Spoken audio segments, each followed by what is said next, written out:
Assalamualaikum warahmatullahi wabarakatuh. Perkenalkan, nama saya Afiati Astiani. Pada kesempatan kali ini, saya akan mempresentasikan proposal saya yang berjudul Analisis, Eksistensi, dan Pengaruh Akuntansi Pertanggungjawaban terhadap Pengendalian Biaya. Kompleksitas dunia bisnis yang semakin meningkat membuat para manajer tidak mungkin mengontrol secara langsung seluruh operasional perusahaan. Untuk itu, manajemen suatu perusahaan harus mendelegasikan wewenang dan tanggung jawab kepada bawahannya, yaitu mereka yang menjalankan kegiatan perusahaan dan menjalankan kegiatan perusahaan sesuai dengan tujuan yang telah ditetapkan. Manajemen melakukan kontrol untuk memastikannya berfungsi. Salah satu bentuk pengendalian yang dapat diterapkan adalah dengan mendeteksi permasalahan pada bagian operasional anggaran keuangan. Tentunya, dengan menggunakan anggaran keuangan yang tepat akan menunjang aktivitas suatu perusahaan yang berjalan sesuai dengan tujuan yang ingin dicapainya. Manajemen bertanggung jawab untuk merencanakan, mencapai tujuan, dan mengkomunikasikan hasil ketika melaporkan akuntabilitas melalui akuntabilitas. Oleh karena itu, pimpinan perlu melihat kerja pusat pertanggungjawaban supaya bisa berfungsi secara efisien. Akuntansi yang bertanggung jawab dilaksanakan oleh Dewan Direksi untuk memverifikasi efektivitas pelaksanaan rancangan serta untuk melihat setiap penyimpangan yang tidak dapat diprediksi terjadi. Menurut Eva Damayanti, setiap kekurangan dalam sebuah rancangan politik bisa diperbaiki dengan cepat dan tepat. Anda dapat mengelola agensi dengan mendelegasikan kekuasaan kepada kementerian. Kinerja divisi dievaluasi berdasarkan desentralisasi kekuasaan dan kewajiban kepada departemen atau divisi di mana setiap divisi mengendalikan kewenangannya. Berdasarkan diksi kalimat pada latar belakang tersebut, maka rumusan masalah dalam penelitian yang akan diteliti oleh penulis adalah eksistensi dan pengaruh akuntansi pertanggungjawaban terhadap pengendalian biaya, yaitu yang pertama, apakah penerapan struktur analisis eksistensi dan pengaruh akuntansi pertanggungjawaban terhadap pengendalian biaya dengan menetapkan wewenang secara tegas dapat berpengaruh pada pengendalian biaya. Yang kedua, apakah sistem perencanaan atau anggaran pada akuntansi pertanggungjawaban berpengaruh pada pengendalian biaya? Yang ketiga, apakah sistem pelaksanaan atau pengendalian dalam akuntansi pertanggungjawaban berpengaruh pada pengendalian biaya? Tujuan penelitian. Setiap usaha manusia memiliki tujuan tertentu. Hal ini juga menentukan bagaimana berusaha untuk mencapai tujuan tersebut. Berdasarkan rumusan masalah di atas, maka tujuan penelitian yang dilakukan oleh penulis adalah agar mendapatkan penjelasan mengenai eksistensi dan pengaruh akuntansi utang terhadap pengendalian biaya. Penelitian. Manfaat pada penelitian yang dilakukan penulis ini adalah sebagai berikut. Yang pertama, bagi peneliti, penulisan risalah analisis ini sangat membantu dalam mengaplikasikan ilmu yang didapat di kelas. Hal ini juga membantu peneliti memahami pentingnya masalah yang diangkat saat menulis risalah penelitian ini, terutama masalah hutang dan akuntansi tanggung jawab. Yang kedua, bagi investor, ini memberikan tolak ukur untuk mengembangkan acuan yang bagus pada penjelasan dan pengaplikasikan akuntansi utang daripada akuntansi biaya standar. Bagi perusahaan, fokus yang lebih besar pada akuntansi utang dalam pengendalian biaya standar adalah bahan penelitian untuk melihat perkembangan kinerja mereka pada persaingan perusahaan. Yang ketiga, mohon memberikan ilmu lebih mengenai pengembangan pemikiran yang diterapkan pada hutang dan manajemen biaya untuk penelitian lebih lanjut. Teori A. Kajian pustaka. Biaya. Pengeluaran adalah pengeluaran atau kredit yang dilaksanakan oleh suatu perusahaan atau individu dengan tujuan agar mendapatkan hasil yang lebih dari kegiatan yang dilakukan. Menurut Firdaus dan Wasilah, biaya didefinisikan sebagai nilai pengeluaran atau kredit agar mendapatkan barang dan jasa yang berfungsi di masa depan. Definisi biaya menurut Supriyono merupakan harga beli yang digunakan untuk mengorbankan atau mendapatkan profit penghasilan dan digunakan sebagai pengurang penghasilan. Menurut Mulyadi, secara luas didefinisikan biaya merupakan pengeluaran sumber daya ekonomi yang dihitung pada istilah moneter yang sedang ataupun dapat dikeluarkan untuk tujuan tertentu. Menurut et al., biaya merupakan pengorbanan sumber daya keuangan agar mendapatkan barang atau jasa yang diinginkan memberikan fungsi saat ini ataupun masa depan. Dari pemahaman beberapa ahli tentang biaya, kita dapat menyimpulkan bahwasannya biaya merupakan pengeluaran ekonomi yang dihitung dalam satuan moneter agar menggapai suatu tujuan. Dalam hal biaya, mungkin canggung untuk membedakan antara biaya. Untuk membedakannya, kami jelaskan sebagai berikut.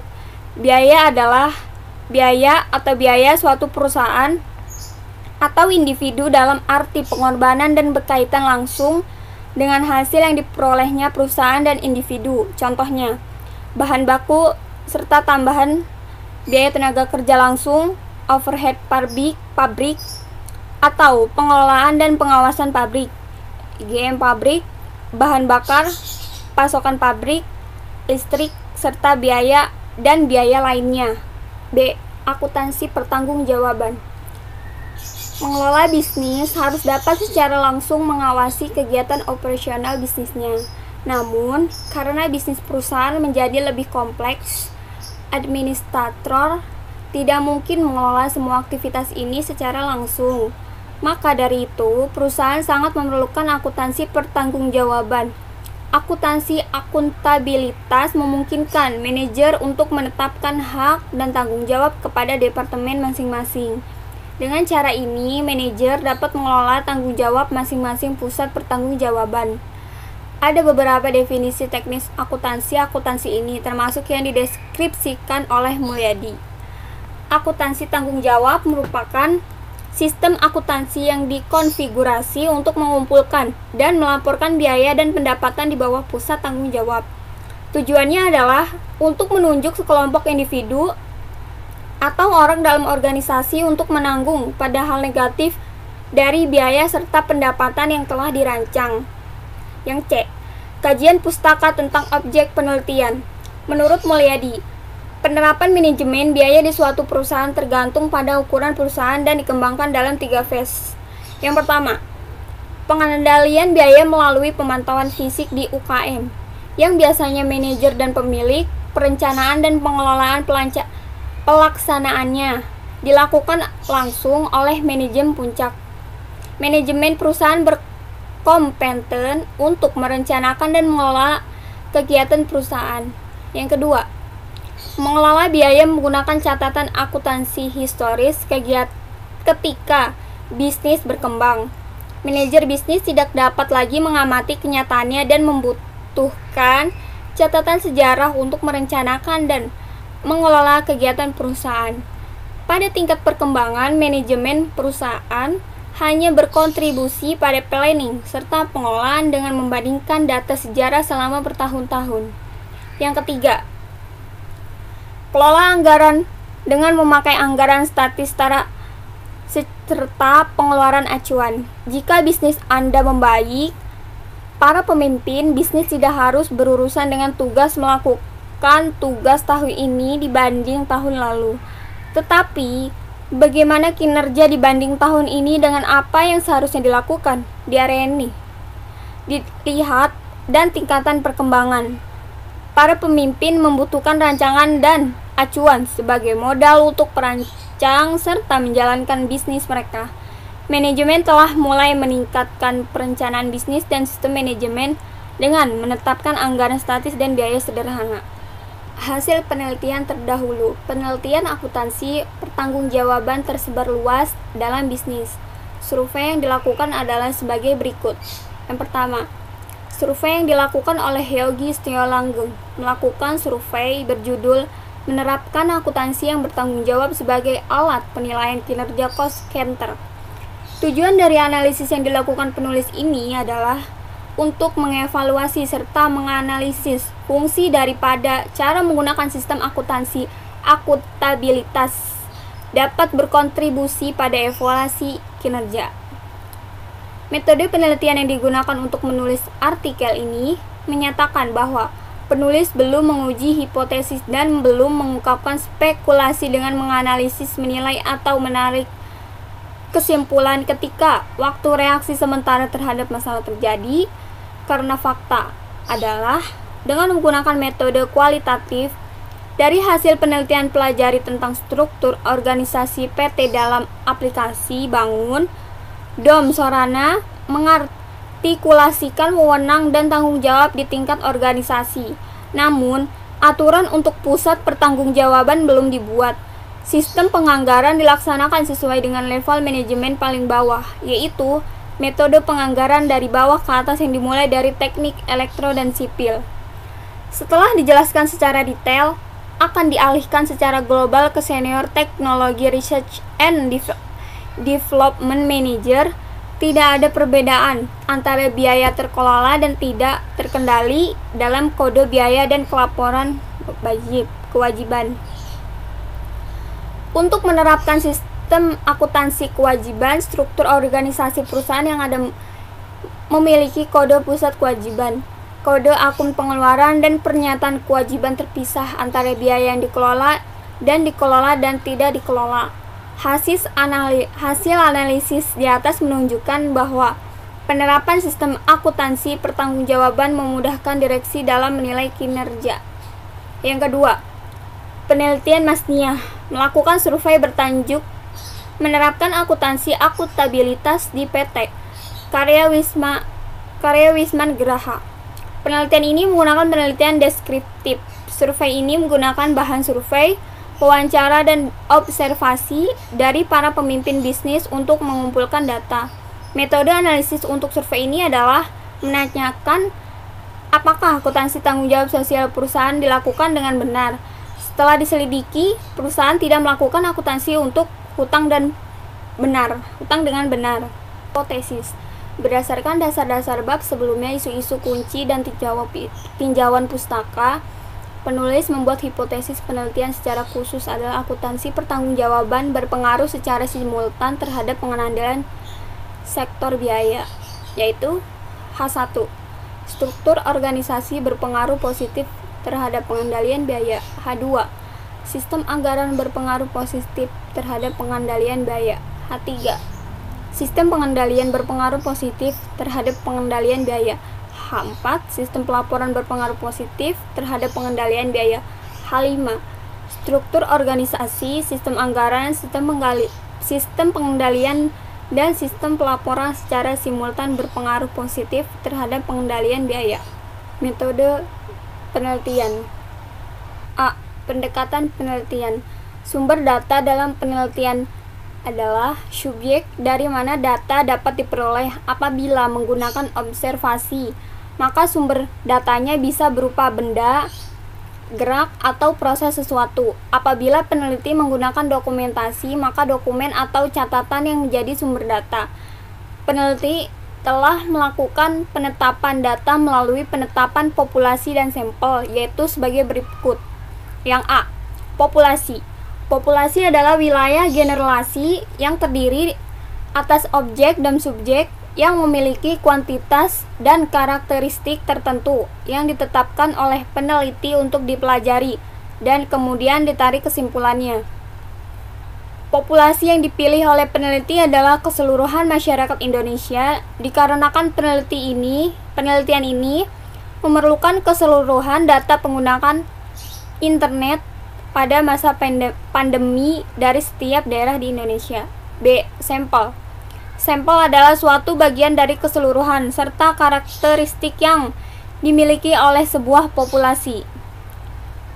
Data yang diperoleh dari sampel nantinya harus dapat mewakili populasi. Dalam penelitian ini, peneliti tidak mungkin mengambil sampel dari seluruh masyarakat Indonesia yang lebih dari 200 juta jiwa. Maka dari itu, peneliti ini menggunakan metode random sampling, di mana merupakan teknik pengambilan sampel di mana-mana Semua individu dalam populasi baik secara sendiri-sendiri atau bersama-sama diberikan kesempatan yang sama untuk dipilih sebagai anggota sampel. Yang C. Pengumpulan data yang sudah tersedia. Teknik dalam menunjuk suatu kata yang abstrak dan tidak diwujudkan dalam benda, tetapi hanya dapat dilihat penggunaannya melalui angket, wawancara, pengamatan, ujian atau tes, dokumentasi, dan lain-lain.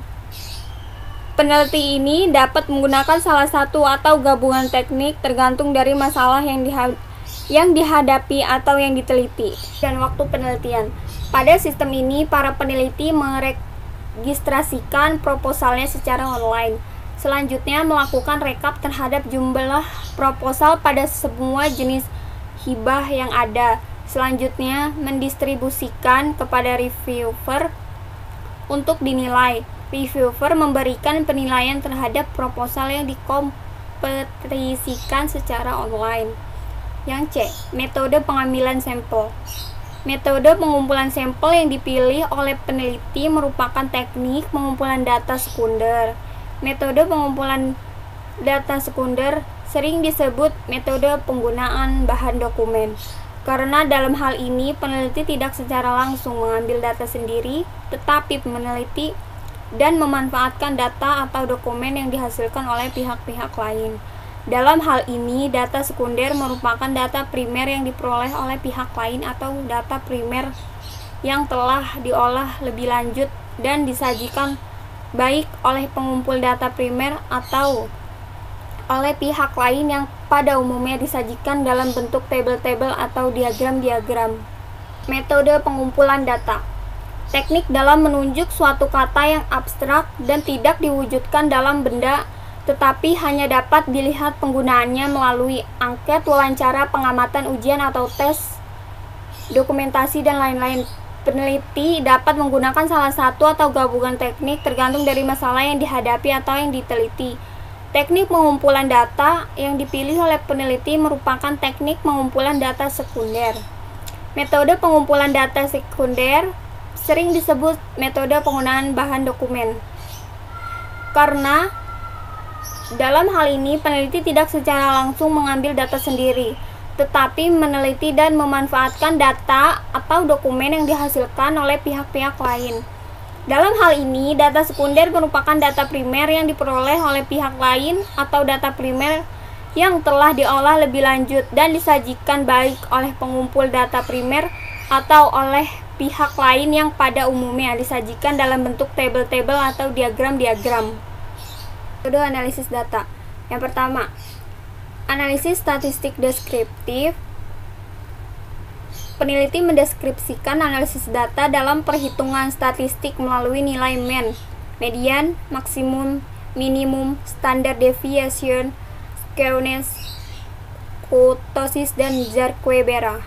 Yang kedua, estimasi regresi data panel, yaitu yang pertama ada Common Effect Model.